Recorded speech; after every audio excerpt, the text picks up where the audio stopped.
नमस्कार, हिलांस चैनल में आपका स्वागत है। सीएम योगी आदित्यनाथ ने नोएडा और ग्रेटर नोएडा की 1700 करोड़ रुपए की परियोजनाओं का लोकार्पण और शिलान्यास किया। योगी ने कहा, मैं 3 दिन पहले बलरामपुर, अंबेडकर नगर, बलिया, गोरखपुर इन जिलों में गया था, लेकिन मैं जब पश्चिमी यूपी की ओर आ रहा था तो मुझे लगा कि वहां भी इतनी भीषण गर्मी होगी, लेकिन आज देखिए मौसम की कितनी कृपा है। जैसे माफिया उत्तर प्रदेश में ठंडे हो गए, वैसे मौसम भी ठंडा हो गया है। आइए जानते हैं उन्होंने अपने वक्तव्य में और कौन सी बातों पर जोर दिया। भारत माता की, भारत माता की, भारत माता की, वंदे वंदे वंदे।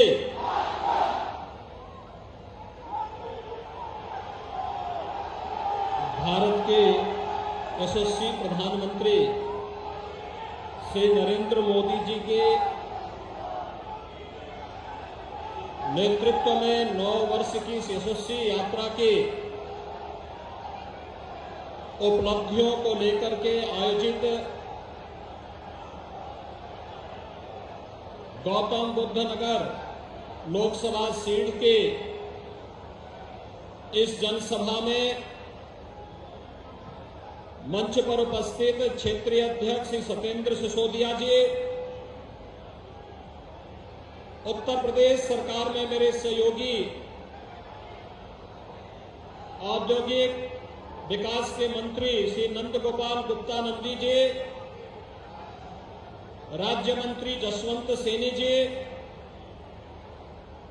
प्रभारी मंत्री जनपद गौतम बुद्ध नगर श्री ब्रजेश सिंह जी, लोकप्रिय सांसद डॉक्टर महेश शर्मा जी, राज्यसभा के माननीय सांसद श्री सुरेंद्र सिंह नागर जी, हमारे लोकप्रिय विधायकगण श्री पंकज सिंह जी, श्री तेजपाल नागर जी, श्री लक्ष्मी राज सिंह जी, श्री श्रीचंद शर्मा जी, श्री नरेंद्र भाटी जी, भारतीय जनता पार्टी के जिला के अध्यक्ष श्री मनोज गुप्ता जी, जिला पंचायत अध्यक्ष बुलंदशहर डॉक्टर अंतुल तेवतिया जी, भारतीय जनता पार्टी के प्रदेश के मंत्री डॉक्टर चंद्रमोहन जी, प्रदेश के अवस्थापना और औद्योगिक विकास के आयुक्त श्री मनोज कुमार सिंह जी, आज के इस कार्यक्रम में गौतम बुद्ध नगर लोकसभा सीट से जुड़े हुए सभी पदाधिकारी और कार्यकर्ता भाइयों और बहनों, 9 वर्ष की उपलब्धियों के अवसर पर जनपद गौतम बुद्ध नगर वासियों को 1700 करोड़ रुपए से अधिक की योजनाओं का उपहार प्राप्त हो रहा है। इस अवसर पर यहां के लोकप्रिय जनप्रतिनिधियों का हृदय से बधाई देते हुए मैं आप सबका अभिनंदन करता हूं। भाइयों बहनों, आज इस कार्यक्रम में आने के पूर्व मुझे 2 आयोजनों के साथ जुड़ने का अवसर प्राप्त हुआ। आज ही के दिन 48 वर्ष पहले कांग्रेस ने लोकतंत्र के गले को घोंटने का प्रयास किया था। लोकतंत्र की हत्या करने का प्रयास किया था और उस समय जो आवाजें मुखर हुई थी, मीडिया जगत का एक प्रखर नाम था स्वर्गीय रामनाथ गोयनका जी का। इंडियन एक्सप्रेस ग्रुप के संस्थापक के नाम से आज एक मार्ग का लोकार्पण करने का भी अवसर मुझे प्राप्त हुआ। उन लोकतंत्र सेनानियों की स्मृतियों को जिनके कारण इतनी बड़ी संख्या में हम सब उपस्थित होकर के भारत के लोकतंत्र पर गौरव की अनुभूति करते हैं। उन सभी लोकतंत्र सेनानियों की स्मृतियों को नमन करने का एक अवसर यहां पे इस नामकरण के माध्यम से मुझे प्राप्त हुआ। मैं इस अवसर पर उन ज्ञात अज्ञात सभी लोकतंत्र सेनानियों को स्मरण करते हुए उन्हें नमन करता हूं। और भाइयों बहनों, आप इसको विडंबना ही मानेंगे, आजादी के बाद देश के लोकतंत्र पर जब संकट आया था, लोकनायक जयप्रकाश नारायण जी के नेतृत्व में उस समय के उन तमाम महान लोकतंत्र सेनानियों ने, उसमें सरदेव अटल बिहारी वाजपेयी जी थे, सरदेव लाल कृष्ण आडवाणी जी थे, गैर कांग्रेसी सभी दलों के नेताओं ने एक मंच पर आकर के लोकतंत्र को बचाने का जो कार्यक्रम किया था, उसमें सफलता प्राप्त हुई। लेकिन जेपी और लोहिया के नाम पर राजनीति करने वाले लोग आज फिर से लोकतंत्र विरोधी अपने कृत्यों के लिए भारत के लोकतंत्र के इतिहास को काला अध्याय में बदलने वाले उसी कांग्रेस के साथ मिलकर के भारत के खिलाफ षड्यंत्र करने में निरंतर कुछ न कुछ दुष्चक्र करने का प्रयास कर रहे हैं। और आज हम सबकी जिम्मेदारी बनती है, जब भारत एक नए भारत के रूप में दुनिया के अंदर अपनी पहचान बना रहा है, प्रधानमंत्री मोदी जी के यशस्वी नेतृत्व में वैश्विक मंच हो या फिर भारत के अंदर सुरक्षा का एक बेहतर वातावरण, इन सभी कार्यक्रमों को जब अच्छे रूप में भारत आगे लेकर के चल रहा है, ये यात्रा विकास की, समृद्धि की, खुशहाली की और वैश्विक मंच पर प्रतिष्ठा की अनवरत चलती रहे, इसके लिए एक बार फिर से केंद्र सरकार की 9 वर्ष की प्रधानमंत्री मोदी जी के नेतृत्व की उपलब्धियों को लेकर के आम जनमानस के बीच में हम जाकर के 2024 की तैयारियां कर सके, इसके लिए आज मैं आपके बीच में आप सबसे अपील करने के लिए आया हूं। भाइयों बहनों, 1718 करोड़ की परियोजनाओं के पहले गौतम बुद्ध नगर पुलिस को अथॉरिटी की ओर से 56 4 पहिया वाहन पेट्रोलिंग के लिए उपलब्ध करवाए गए। अथॉरिटी के द्वारा अभी यहां पे हाई राइज बिल्डिंग के लिए फायर टेंडर भी उपलब्ध करवाने की कार्रवाई चल रही है। लगातार आज आप देख रहे होंगे अथॉरिटी का विकास, इंफ्रास्ट्रक्चर किस रूप में यहां पर सुदृढ़ हुआ है। पहले लोग दिल्ली में रहते थे, नोएडा, ग्रेटर नोएडा आने में संकोच करते थे क्योंकि वहां का इंफ्रास्ट्रक्चर अच्छा था, वहां की सुविधाएं अच्छी थी। यहां खराब था, यहां के बारे में लोगों की धारणाएं खराब थी। लेकिन आज बदल चुकी स्थितियां 6 वर्ष के अंदर ही एक सामूहिक प्रयास का परिणाम है कि आज गौतम बुद्ध नगर में दिल्ली से भी लोग आना चाहते हैं, देश से भी आना चाहते हैं, दुनिया से भी लोग आना चाहते हैं। पिछले दिनों हम आए थे, देश के बड़े डाटा सेंटर का हम लोगों ने यहां लोकार्पण किया था और आज देश के एक बड़े रोबोटिक्स सेंटर का भी उद्घाटन यहां पे इसके बाद कार्यक्रम में होने जा रहा है। ये बदलते हुए उत्तर प्रदेश और गौतम बुद्ध नगर जनपद की तस्वीर हम सबके सामने है। भाइयों बहनों, 17 के पहले मैं सोच रहा था, मेरे लगातार पिछले कुछ दिनों में कार्यक्रम थे। मैं बलरामपुर जिले में जो एस्पिरेशनल जिला है वहां गया था।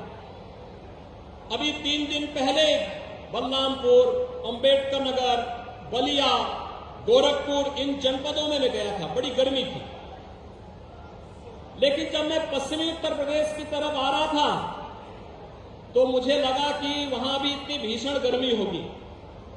लेकिन आज देखिए मौसम की कितनी बड़ी कृपा, जैसे माफिया उत्तर प्रदेश में ठंडे हो गए वैसे मौसम भी ठंडा हो गया है।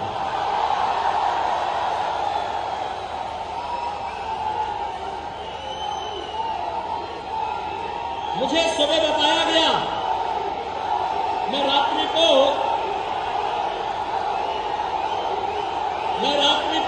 मथुरा में था और भाइयों बहनों देर रात्रि तक मथुरा के अंदर वहां पर चल रही विकास के कार्यक्रमों को मुझे अवलोकन करने का अवसर प्राप्त हुआ और मुझे लगा देखिए कितनी बड़ी संभावना उत्तर प्रदेश के लोगों के पास। काशी भी हमारे पास, अयोध्या भी हमारे पास और मथुरा वृंदावन भी हमारे पास। मथुरा वृंदावन जैसे काशी प्रधानमंत्री मोदी जी के नेतृत्व में एक नई आभा के साथ दिव्य और भव्य काशी के रूप में आज जगमगाहट के साथ वैश्विक मंच पर एक नई प्रतिष्ठा प्राप्त कर रही है। ऐसे ही अयोध्या एक नई अयोध्या के रूप में जगमगा रही है और मुझे लगता है हर भारतवासी दुनिया के अंदर जहां कहीं भी सनातन हिंदू धर्मावलंबी होगा, भारत का शुभचिंतक होगा, वह जनवरी 2024 का इंतजार कर रहा है जब रामलला अपने स्वयं के भव्य मंदिर में विराजमान होंगे। अयोध्या में वह दिन भी नजदीक आने वाला है। और मैं कल मथुरा वृंदावन की जगमगाहट को वहां पे चल रहे कार्यक्रमों को भी देख रहा था। देर रात्रि तक मुझे अनेक स्थानों में जाने का अवसर प्राप्त हुआ, लेकिन आज प्रातः जब मैंने मालूम किया कि क्या स्थिति है गौतम बुद्ध नगर की, तो मुझे बताया गया बारिश हो रही है। कैसे कार्यक्रम होंगे? मैंने कहा चिंता मत करिए, तो जो पहले से बोला गया उसके अनुरूप हो रहा है, क्योंकि उत्तर प्रदेश में सब कुछ अब विकास के बारे में लोग सोच रहे हैं। विकास होना है। लोगों के मन में एक बात आ गई है कि हम केवल और केवल सकारात्मक सोच के साथ, जिस सकारात्मक सोच के साथ प्रधानमंत्री मोदी जी ने विगत 9 वर्षों के अंदर अनथक परिश्रम करके, कठिन परिश्रम करके अपने विजनरी लीडरशिप में देश को एक नई दिशा दी है। हर एक क्षेत्र में आपने 21 जून को विश्व योग दिवस के रूप में मनाया। दुनिया के 180 देशों ने योग दिवस के साथ जुड़ करके भारत की ऋषि परंपरा के प्रति कृतज्ञता ज्ञापित की। हर भारतवासी गौरवान्वित है। आपने परसों देखा अमेरिकी सीनेट को प्रधानमंत्री मोदी जी संबोधित कर रहे थे और अमेरिका में क्या अभूतपूर्व स्वागत प्रधानमंत्री मोदी जी को प्राप्त हुआ। भाइयों बहनों, वर्तमान में आजादी के अमृत काल में भारत 2 बड़ी उपलब्धियों को लेकर के वैश्विक मंच पर छा रहा है। G20 समूह की अध्यक्षता प्रधानमंत्री मोदी जी के नेतृत्व में भारत कर रहा है। G20 दुनिया के 20 बड़े देश जिनके पास कुल दुनिया की आबादी की 65% से अधिक आबादी निवास कर रही है, दुनिया के 80% संसाधनों पर जिनका अधिकार है, 85% जीडीपी पर जिनका अधिकार है और 90% पेटेंट पर जिनका अधिकार है, उन देशों की अध्यक्षता भारत में और भारत वर्तमान में कर रहा है।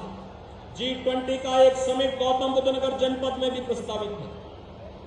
भाइयों बहनों, एक तरफ यह और दूसरी तरफ जब भारत अपनी आजादी के अमृत काल में चल रहा है, एक नए भारत के रूप में, एक खुशहाल भारत के रूप में, दुनिया की 5वीं बड़ी अर्थव्यवस्था के रूप में उभरता हुआ भारत आज हम सबके सामने है।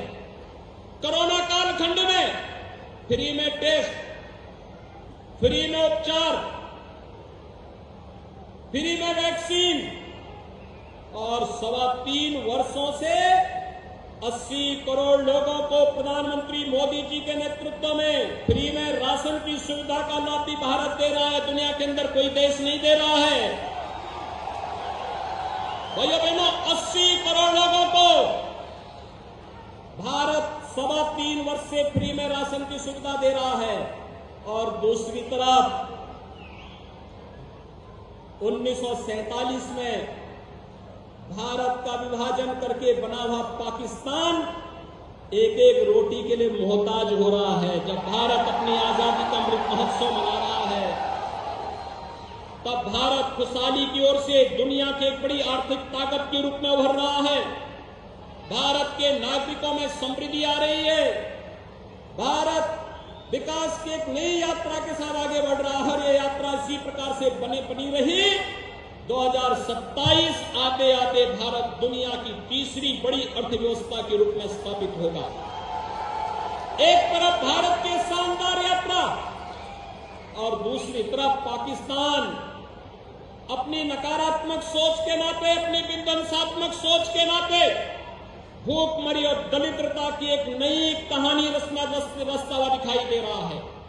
और भाइयों बहनों, कोई कारण नहीं, आने वाले समय में अपने नीच कृत्यों के नाते पाकिस्तान भी वैसे ही ठंडा न हो जाए जैसे यहां के माफिया ठंडे हो गए हैं। कोई कारण नहीं। आप देखना ये उधर बढ़ रहा है। और इसीलिए आज मैं आपके पास आया हूं आप सबसे अपील करने के लिए, जिन लोगों ने लोकतंत्र के गले पर रौंदा था, आज उसके साथ जब समाजवादी पार्टी, उनके साथ जब राष्ट्रीय लोकदल, उनके साथ जब जेडीयू और अन्य जेपी के अनुयायी कहे जाने वाले दलों की जब सांठ-गांठ होती है, तो जनता भी इनके उन सभी कारनामों को कि अपने भ्रष्टाचार के कारनामों को छुपाने के लिए कैसे, क्योंकि समाजवादी पार्टी का तो पुराना इतिहास रहा है ना कि कांग्रेस को इन्होंने 2004 में बिना मांगे ही समर्थन देने का कार्य किया था। वे समर्थन नहीं चाहते थे, लेकिन जबरदस्ती चिपको आंदोलन के रूप में अपने आप को अग्रणी बनाने में माहिर हैं और वही कार्य उन्होंने उस समय किया था। एक बार फिर से उस कथा को दोहराने का कार्य हो रहा है। लेकिन भाइयों बहनों, हमें विकास के बारे में जो सकारात्मक सोच प्रधानमंत्री मोदी जी ने की है, उस सकारात्मक सोच के साथ आगे बढ़ना है। और आज गौतम बुद्ध नगर जनपद में मैं स्वयं इसी बात को लेकर आया हूं। विगत 6 वर्ष में यहां के परसेप्शन को बदला है। यहां पे बड़े बड़े कार्य, इंफ्रास्ट्रक्चर के बड़े बड़े कार्य हो रहे हैं, निवेश आ रहा है और गौतम बुद्ध नगर जनपद एक बार फिर से नोएडा, ग्रेटर नोएडा यमुना अथॉरिटी के माध्यम से अपनी आभा को देश के अंदर और वैश्विक मंच पर फिर से वो छाता हुआ दिखाई दे रहा है। एक नए भारत के नए उत्तर प्रदेश के रूप में इस जनपद ने उत्तर प्रदेश को एक नई पहचान विगत 6 वर्ष के अंदर देने का कार्य किया है। यहां पर एशिया का सबसे बड़ा एयरपोर्ट जेवर में बन रहा है। भाइयों बहनों, 6 वर्ष पहले जेवर की क्या स्थिति थी, क्या स्थिति थी? और इस वर्ष के अंत में हम जेवर में फर्स्ट फेज का कार्य संपन्न कर चुके होंगे। भाइयों बहनों, यहां पे आज मेडिकल डिवाइस पार्क भी आ रहा है। आज यहां पे फिल्म सिटी भी आ रही है। आज यहां पर विभिन्न प्रकार की वे योजनाएं जिनके बारे में कभी कल्पना की जाती थी, आज वह सब कुछ यहां आ रहा है। लेकिन मैं धन्यवाद दूंगा जेवर एयरपोर्ट में जिन किसानों ने जमीन दी थी, सचमुच उनका अभिनंदन करता हूं। मैंने यहीं पे आकर के उनसे उस समय संवाद किया था और मैंने अनुरोध किया था कि आपका समय निकल चुका है, लेकिन आने वाली पीढ़ी के भविष्य के बारे में सोचिए। हमें कैसा विकास चाहिए? जो लोग इस पूरे जनपद को, यहां के विकास को बैरियर बन करके माफियाओं के साथ मिल करके यहां के विकास को रुद्ध करते थे, हमें उनको आगे बढ़ने के लिए अवसर देना है या यहां का विकास करके आने वाली पीढ़ी के भविष्य को उज्जवल करना है। और यहां के आने वाले सभी सम्मानित किसानों ने, अन्नदाता किसानों ने कहा था नहीं हमें विकास चाहिए, आने वाली पीढ़ी का भविष्योज्वल चाहिए, तो मैंने उनसे अनुरोध किया कि सचमुच आप विकास के पक्षधर हैं तो एक काम करना कि जेवर एयरपोर्ट के लिए बनने वाला जो एयरपोर्ट है उसके लिए जो जमीन है, उस जमीन की रजिस्ट्री के कागज 1 महीने के अंदर आप यहां के माननीय जनप्रतिनिधियों के साथ मिलकर के लखनऊ में मुख्यमंत्री आवास में आकर के मुझे दे देंगे तो मैं मान लूंगा कि आप लोग सचमुच एयरपोर्ट बनाने के पक्षधर हैं। और उन्होंने किया था, और मैं आज इसीलिए आया हूं। आज हम यहां पे आए हैं, आज यहां पे 1718 करोड़ रुपए की जिन परियोजनाओं का लोकार्पण और शिलान्यास हुआ है, सॉलिड वेस्ट मैनेजमेंट से भी है, सड़क से भी है, ड्रेनेज से भी है, यहां की अन्य अवस्थापना सुविधाओं के साथ साथ बुनियादी सुविधाओं से जुड़ी हुई योजनाएं भी हैं, लेकिन साथ साथ इस जनपद के समग्र विकास के लिए अथॉरिटी के द्वारा किए जाने वाले प्रयासों की वह एक झलक भी प्रस्तुत करता है।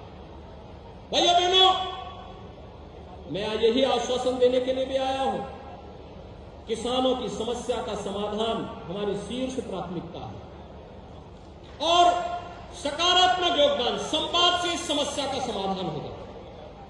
संवाद के माध्यम से बड़ी समस्या का समाधान हो सकता है।